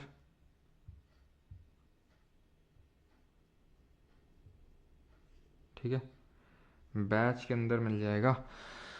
तो not a function of money, तो स्टोर ऑफ वैल्यू है, यूनिट ऑफ अकाउंट है, और इंटरमीडिएट है for the exchange process. It is use for regulating consumption, ये नहीं होगा, ठीक है। For anything to be recognise as money it needs to have which the following characteristic. अगर किसी को मनी रिकग्नाइज होना है तो उसमें क्या होना चाहिए? It should act as an intermediate in the exchange process, standard unit for quoting prices, must be easily divisible, have higher value in alternative uses. बेटा फायर बॉन्ड रुक जाओ, नहीं तो ब्लॉक कर देंगे अब, ठीक है। पढ़ाई पे फोकस कर लो। Act as an intermediate in the exchange process, yes, it is a standard unit for quoting prices, must be easily divisible, have higher value in alternative uses। वैकल्पिक प्रयोग में उच्चतर मूल्य का होना, ऐसा कुछ नहीं होता है, ठीक है। 1 2 3 होगा ऑप्शन नंबर सी।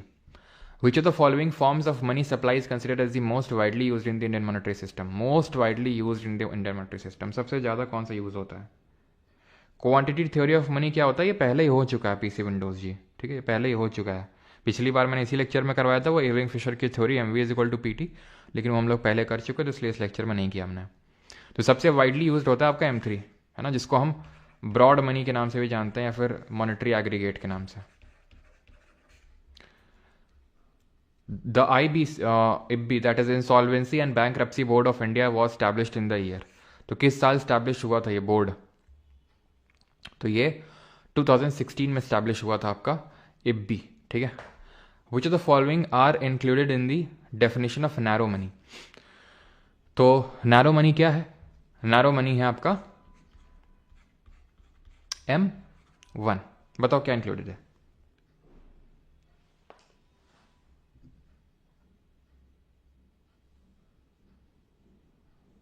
विल गैक्स, हमारे साथ दिक्कत क्या है यार? अब कल हम पढ़ाएंगे तो तुम बोले 2 दिन के लिए क्लास पब्लिक कर देना, कल फैमिली फंक्शन है। मतलब पढ़ाएंगे तो कल, अब तुम्हारा चाहे फैमिली फंक्शन हो चाहे जो कुछ हो, ठीक है। हाँ, currency with the public.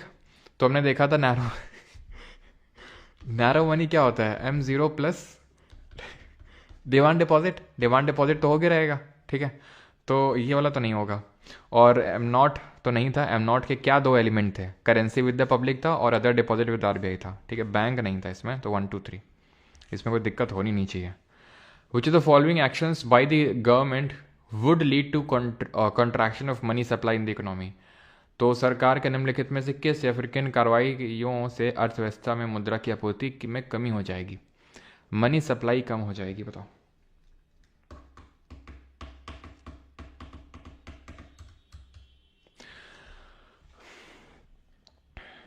Purchase of treasury bill, contraction की बात हो रही है, गलत है ये। सेल करोगे ट्रेजरी बिल का, सेल करने से गवर्नमेंट सिक्योरिटी का आप क्या करोगे? सेल करोगे गवर्नमेंट सिक्योरिटी को, ले लोगे पैसा, पैसा ले लोगे तो वो कॉन्ट्रैक्शनरी मॉनेटरी पॉलिसी होती है, जहाँ से मार्केट से पैसा कम हो रहा है। तो पहला तो होगा नहीं, दूसरा हो के रहेगा। तीसरे की बात करें, सेल ऑफ, नहीं फॉरेन एक्सचेंज का कोई लेना देना नहीं होता इससे, ठीक है। तो आंसर होगा 2 only D। Which of the following are included in the M1 definition of money for the Indian economy? तो भारतीय अर्थव्यवस्था के लिए मुद्रा की M1 परिभाषा में निम्नलिखित में से कौन सम्मिलित है? M1 में आ जाते हैं आपके रिजर्व्स। कहीं पे आए थे क्या? CRR SLR ऐसा कुछ आया था क्या M1 में? M1 में आ रहा था currency with the public. Time deposit तो M3 में आ रहा था। M4 ठीक है, तो मतलब M1 में आपका डिमांड डिपॉजिट। तो 2 and 4, option number C।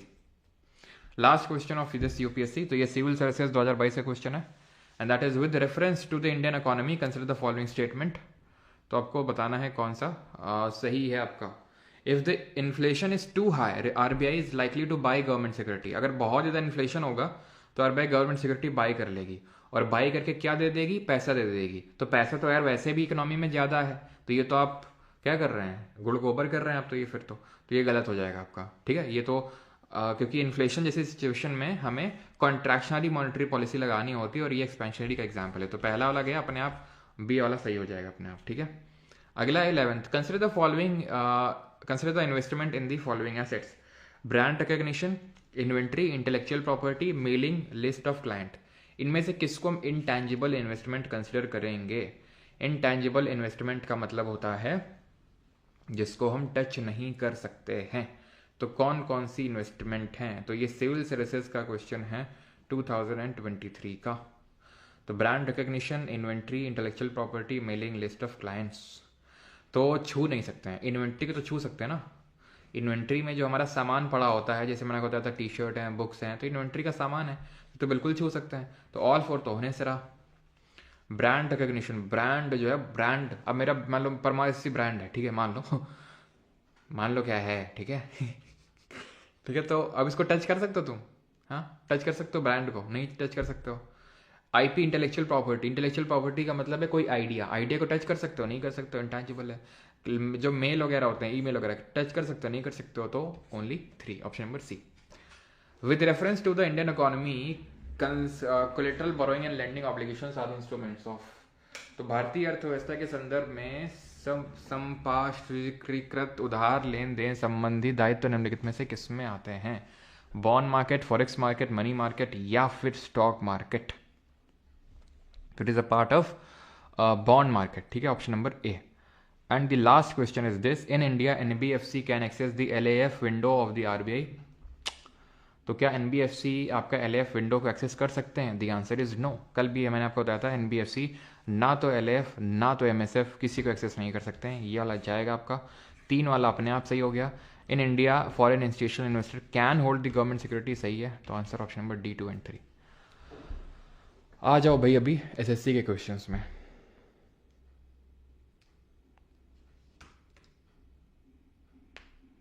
Maths का ये बुक तो नहीं हो पाएगा अभी।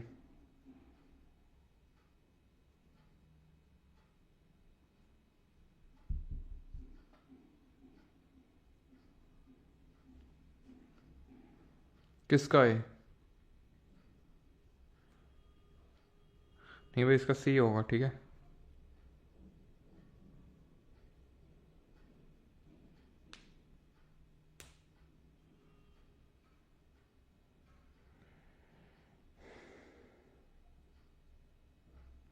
सर जियो फ़ोन के लिए भी ऐप बना दो। अच्छा, बैलेंस ऑफ पेमेंट भी इसी लेक्चर में करवाओगे? नहीं भाई आशीष, इस लेक्चर में नहीं करेंगे बैलेंस ऑफ पेमेंट, कल करेंगे, ठीक है। चलो, तो when RBI decides to decrease the repo rate money supply, तो मनी सप्लाई बढ़ जाएगी, ठीक है, अगर रेपो रेट डिक्रीज करोगे। Dash is an instrument under the LAF at which RBI lends to commercial banks, तो एलएएफ मतलब repo rate and reverse repo rate, ठीक है, at which RBI lends to commercial banks. तो ये कौन सा होता है आपका? आरबीआई लेंड कर रहा है तो रेपो रेट, अगर ले रहा होता तो रिवर्स रेपो हो जाता। M4 का मतलब क्या होता है? What is this M4? तो M4 में आता है M3 plus total post office के deposits. Identify the correct statement in the context of money supply, बताओ जल्दी से क्या सही आंसर होगा।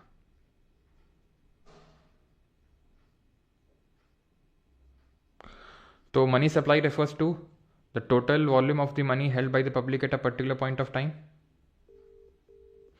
Money supply is a flow concept. M1 is the most liquid form of money supply, क्या सही answer है? तो मनी, अब ये फर्स्ट और सेकंड देखो दोनों आपस में कंट्रास्टिंग है। अगर मनी एक फ्लो कॉन्सेप्ट हुआ तो फ्लो कॉन्सेप्ट का मतलब होता है जो चीज़ एक पीरियड ऑफ टाइम में डिटरमाइन की जाती है, राइट। और स्टॉक कॉन्सेप्ट क्या होता है? जो एक पॉइंट ऑफ टाइम में डिटरमाइन किया जाता है। तो ये तो लिखा हुआ है पॉइंट ऑफ टाइम, ठीक है, तो ये एक और दो तो होंगे नहीं।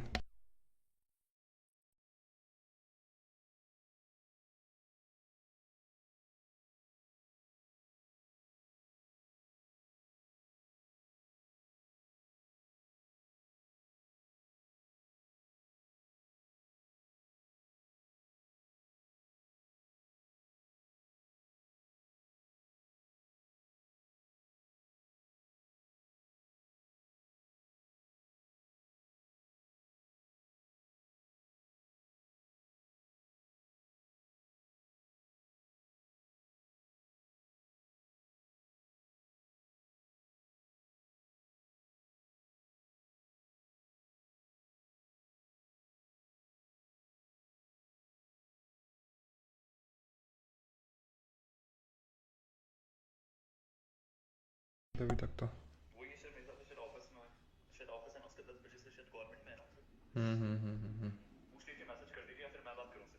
नहीं, हम करते हैं अभी ना, अभी तो क्लास ले रहे थे, फिर करते हैं अभी। ठीक है।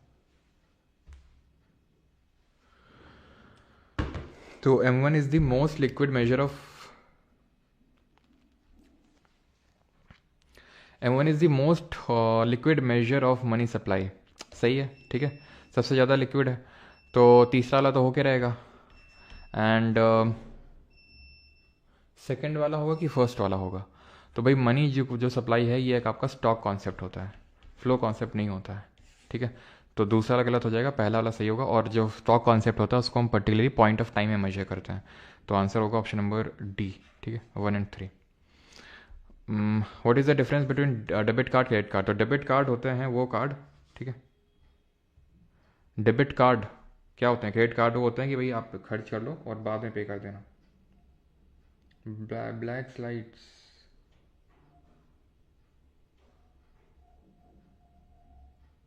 तो वॉइस नहीं आ रही? अभी आ रही होगी ना वॉइस तो। चलो, तो debit card are use for online transaction, credit card use for, ऐसा कुछ नहीं होता है। Debit card withdraw money directly from bank account, और credit card allows borrowing up to a certain limit, ठीक। क्रेडिट कार्ड में होता है मतलब खर्च कर दो, ठीक है, बाद में पे कर देना। Not a characteristic of money, इनमें से क्या करेक्टरिस्टिक नहीं होती है? पोर्टेबिलिटी, पेरिशेबिलिटी, डिविजिबिलिटी या फिर ड्यूरेबिलिटी। तो पोर्टेबल होता है, डिविजिबल होता है, ड्यूरेबल होता है, पेरिशेबल नहीं होता। पेरिशेबल का मतलब होता है जो चीज़ तुरंत खराब हो जाती है, सड़ जाती है with time. What does the term interest refer to in the banking? तो इंटरेस्ट का मतलब क्या होता है बैंकिंग में? The additional amount earned on a loan or deposit, the amount of money deposited to bank account, the value of currency, option number ए, ठीक है। What is the main function of money in economy? तो main function क्या होता है economy में? Interest rate को regulate करना, wealth create करना, एक्सचेंज को फैसिलिटेट करना, या फिर इन्फ्लेशन को कंट्रोल करना। तो एक्सचेंज को फैसिलिटेट करना, ऑप्शन नंबर सी सही आंसर होगा। ठीक है। What is the term collateral in banking mean? तो कोलेट्रल का मतलब होता है गिरवी। गिरवी क्या हो गया? गिरवी हो गया an asset pledged as security for a loan. जब आप लोन लेने जाते हो तो उसके सुरक्षा के रूप में जो गिरवी रखते हो। What is the purpose of a saving account? तो obtaining a mortgage loan, earning interest on deposit, making day to day transactions, paying bills online. तो अर्निंग इंटरेस्ट ऑन डिपॉजिट्स, ठीक है। ओवरड्राफ्ट क्या होता है बैंकिंग में? बताओ जल्दी से, ओवरड्राफ्ट क्या होता है? किसी ने किया है ओवरड्राफ्ट आज तक?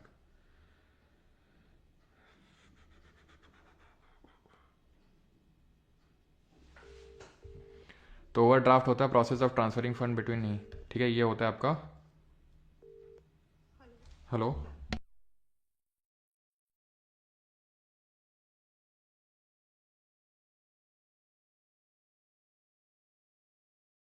तो process of transferring funds between bank account, maximum withdrawal limit for from N ATM, short term financing facility या फिर द इंटरेस्ट। ये kind of short term financing facility है, ठीक है, कि आप वही क्रेडिट कार्ड की तरह है कि आप पहले मतलब बैंक से काइंड ऑफ उधार ले सकते हैं थोड़ा सा, ठीक है। चलो, who said the following money is what money does? तो किसने कहा था कि money is what money does? Who said this? जल्दी से बताओ जल्दी से। ये होगा प्रोफेसर वॉकर, ठीक है। फालतू कमेंट ना करो, क्वेश्चन में फोकस करो। What is the main purpose of bank statement? तो ध्यान रखना, या तो चलो मैं वहाँ पे नोट भी कर दूंगा। प्रोफेसर वॉकर ने कहा था money is what money does. Second, यहाँ पे जहाँ पे नोट किया था ना मनी के फंक्शंस, यहीं पे नोट कर लो इसको भी। Money is what money does, what money does, professor walker. चलो,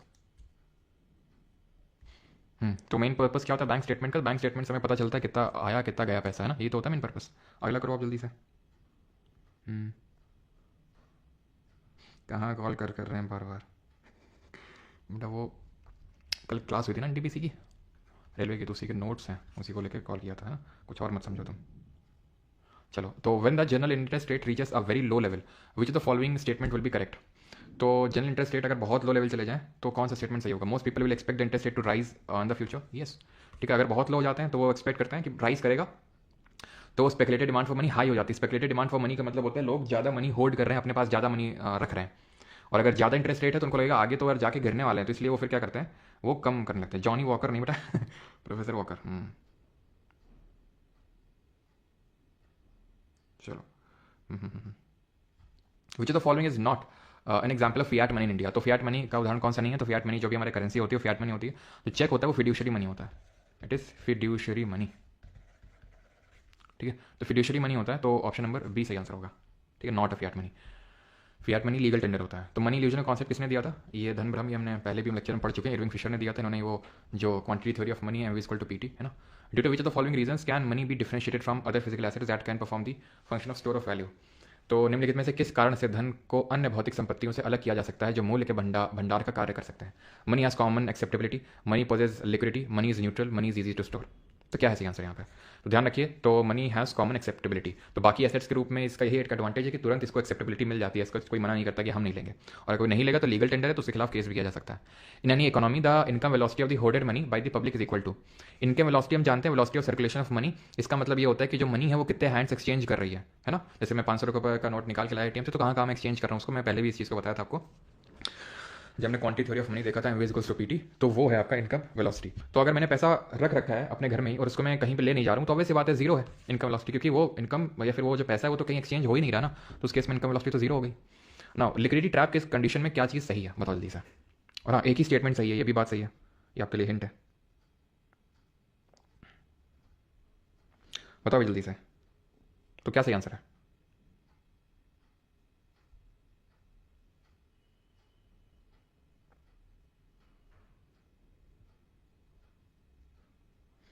एक सेकंड, नोट्स पढ़ो।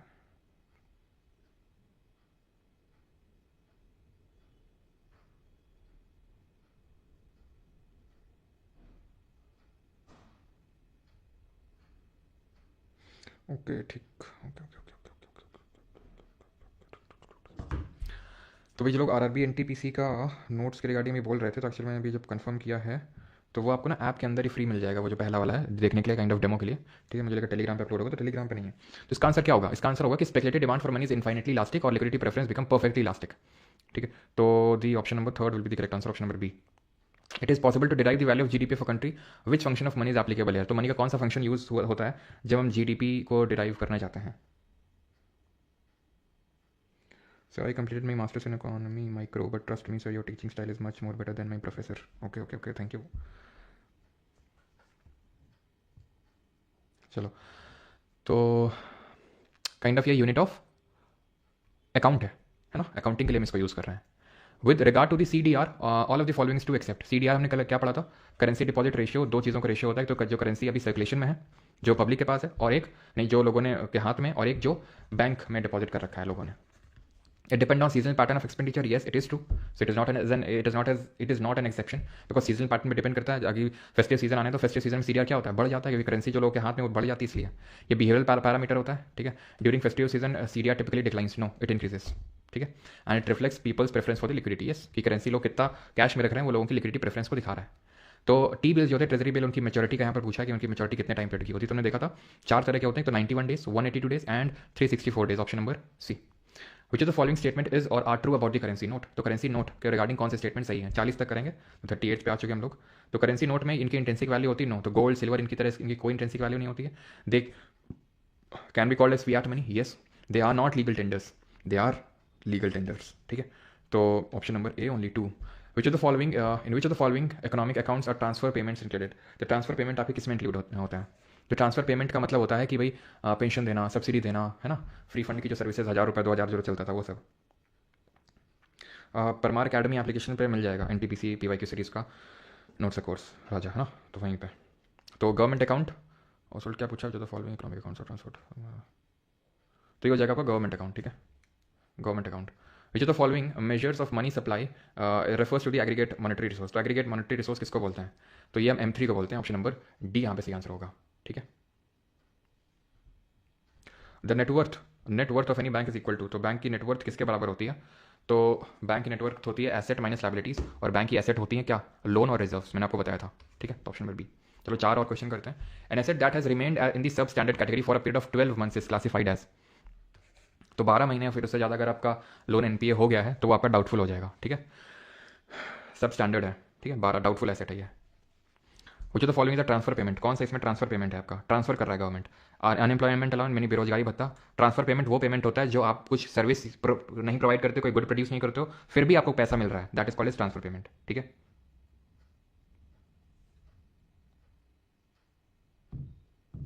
चलो, तो सही आंसर क्या होगा, सही आंसर होगा unemployment allowances, scholarship, retirement pension सब आपकी होती है ट्रांसफर पेमेंट, क्योंकि इसके लिए कोई कुछ करता नहीं है, फ्री फंड में मिलता है। ठीक है, क्या है to about the currency notes, they do not have intrinsic value. अच्छा, सही तो है पहला वाला। ओके, पहला वाला सही तो है, दे डू नॉट है, they can be called as fiat money, they are not legal tenders, होते हैं लीगल टेंडर। तो ओनली 1 और 2 ऑप्शन नंबर सी होगा। ठीक है, फिशर की जो क्वांटिटी थ्योरी थी, तो किस नाम से लिखते हैं हम लोग, तो इसको लिखते हैं MV is equal to PT। ये मनी सप्लाई है, ये वेलोसिटी ऑफ सर्कुलेशन, ये प्राइस लेवल है, और ये ट्रांजेक्शन है।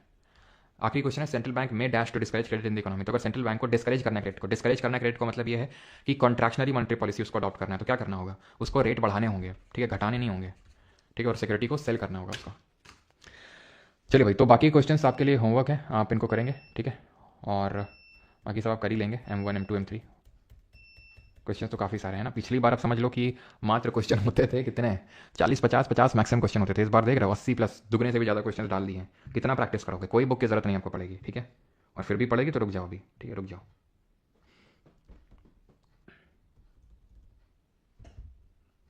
सम्यक जैन जीएस पढ़ने से डर लगता है, लेकिन मुझे सीजल की तैयारी करनी और क्लियर भी करना है, तो फिर पढ़ना तो पड़ेगा। बिना पढ़े अब तो काम नहीं चलेगा, पहले तो चल जाता था, लेकिन अब बिल्कुल नहीं चलेगा। ठीक है, चेक हो गया।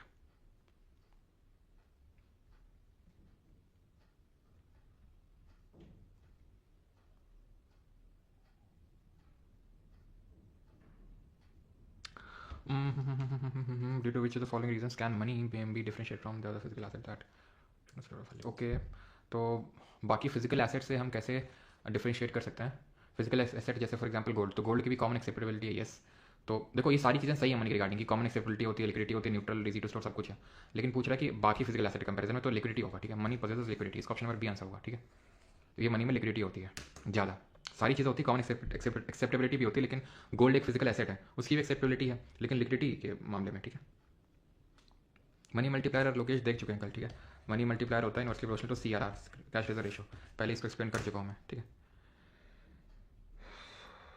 तो इकोनॉमिक्स के बाद क्या स्टार्ट करेंगे? इकोनॉमिक्स के बाद स्टैटिक जीके स्टार्ट करेंगे।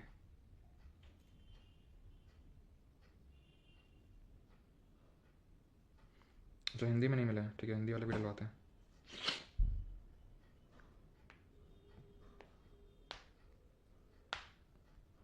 अच्छा, बैंक एग्जाम आ रहा है हर्षिता, ओके।